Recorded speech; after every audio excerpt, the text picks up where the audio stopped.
పెద్దపల్లి జిల్లా కేంద్రంగా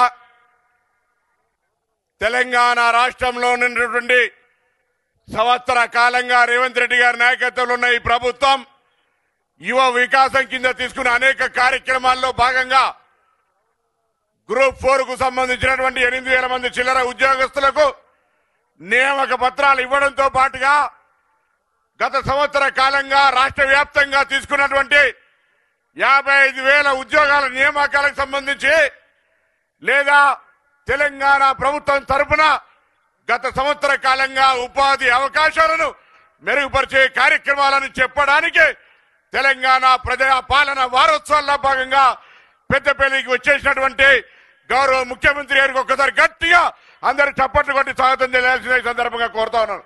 అదేవిధంగా వేదిక మీద గౌరవ ఉప ముఖ్యమంత్రి గారు ఆనాడు తెలంగాణ సాధన తర్వాత 10 సంవత్సరాల ప్రతిపక్ష టిఆర్ఎస్ పరిపాలనలో ప్రజలకు న్యాయం జరగాలని పాదయాత్ర చేసినాడు ఉప ముఖ్యమంత్రి బట్టి విక్రమార్క గారు.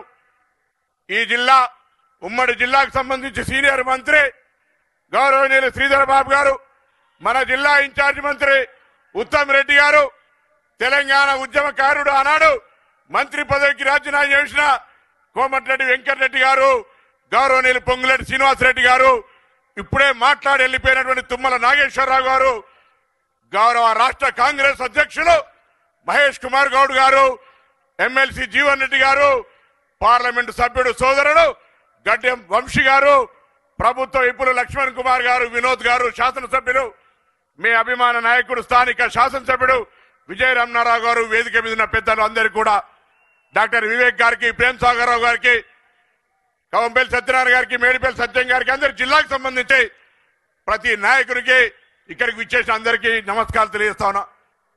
విద్యార్థి నాయకుడిగా ఆనాడు ఉద్యోగాలు కావాలనే సందర్భంలో అనేక పోరాటాలు చేయడం జరిగింది.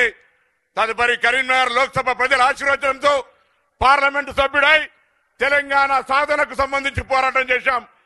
తెలంగాణ ఏర్పడ్డ 10 సంవత్సరాలు ఆ నిరుద్యోగ యువతకు న్యాయం జరగకపోతే అనేక సందర్భాల్లో యువతకు న్యాయం చేయాలని, యువకులకు న్యాయం జరగాలని అనేక వేదికలపై పోరాటం చేయడం జరిగింది.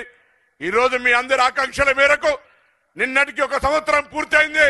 ఫలితాలు వచ్చాయి. ఈ తెలంగాణ ప్రజా పాలన ప్రభుత్వంలో అనేకమైనటువంటి కార్యక్రమాలు, ముఖ్యంగా యువకులకు సంబంధించి నిరుద్యోగ సమస్య పరిష్కార దిశలో తీసుకొని పోయే సందర్భంలో ఈ సభ జరుగుతోంది. ఇక్కడికి వచ్చినటువంటి నా సోదరులు, రాజకీయంగా కాంగ్రెస్ పార్టీ కుటుంబ సభ్యులు, లేదా ఈరోజు తెలంగాణ ప్రభుత్వంలో ప్రభుత్వ పనితీరును పనిచేసే ఉద్యోగస్తులందరూ ఒకటి గమనించాలి. తెలంగాణ ప్రజలకు ముఖ్యంగా ఆకాంక్ష, ఆత్మగౌరవం. గతంలో మన యొక్క అంశాలను చెప్పాలంటే కూడా నేతృత్వంగా అణిచివేసే పరిస్థితి ఉండే. కానీ ఈరోజు తెలంగాణ ప్రజల యొక్క ఆకాంక్షలకు, ఆత్మగౌరవానికి ప్రతీకగా ప్రజా పాలన మంచి ప్రజాస్వామికంగా కొనసాగుతా ఉంది. ఈ పరిస్థితుల్లో గౌరవ ముఖ్యమంత్రి గారికి ఇంతకు ముందు మా గౌరవ శాసనసభ్యుడు విప్పు గారు చెప్పినట్టుగా ధర్మపురి లక్ష్మీ నరసింహస్వామి టెంపుల్ మన వేములవాడకు వచ్చినారు. రాజరాజేశ్వర స్వామి ఆశీర్వచనం నిండుగా ఉండాలని కోరుకుంటా ఉన్నాం. ధర్మపురి లక్ష్మీ నరసింహస్వామి, కొండగట్టు అంజన్న, ఈ ప్రముఖమైనటువంటి దేవాలయాలు. కాళేశ్వరం గురించి నేను చెప్తే తప్పైతే శ్రీధర్ బాబు గారు చెప్తారు.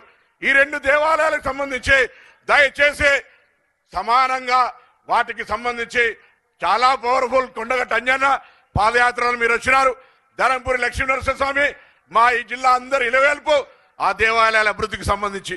దాంతో పాటుగా సోదరుడు వంశీ గారు చెప్పినట్టుగా ఇక్కడ విమానం దిగితే బల్లార్ష దాకా అనేకమైనటువంటి ఫ్యాక్టరీలు, ఎక్కడ విమానం ఖాళీగా పోయే అవకాశం లేకుండా పూర్తి స్థాయిలో నిండే విధంగా గతంలో కేసరం సంబంధించిన ఒక ఎయిర్ ట్రిప్ ఉంది.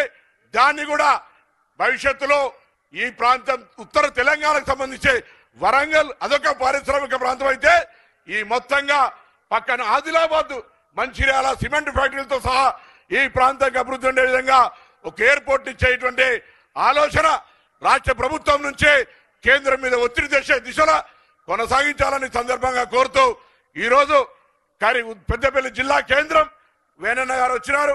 సమయం ఎక్కువ తీసుకొని వాస్తవంగా, కానీ ఉమ్మడి జిల్లాకు సంబంధించిన మీటింగ్ కాబట్టి 1 నిమిషం ఎక్కువ తీసుకున్నా.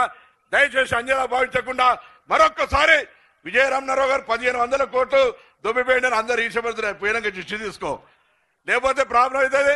ఆ విధంగా ఈరోజు ఈ జిల్లాకు సంబంధించి 13 నియోజకవర్గాల 8 మందిని గెలిచినాం. 2 మంత్రులు, 2 విప్పులు. ఈ జిల్లాకు సంబంధించి గతం కంటే బరాబర్గా డెవలప్మెంట్ గౌరవ ముఖ్యమంత్రి గారు, ఉప ముఖ్యమంత్రి గారు, ఇన్ఛార్జి మంత్రి సహకారంతో కరీంనగర్ జిల్లా అన్ని రంగాల్లో అగ్రభాగాన నిలిపే బాధ్యత అందరం కలిసి మా అందరితోనే మాట మనం చేస్తూ మరొకసారి నమస్కారం చెప్తూ సెలవు తీసుకుంటా ఉన్నాను.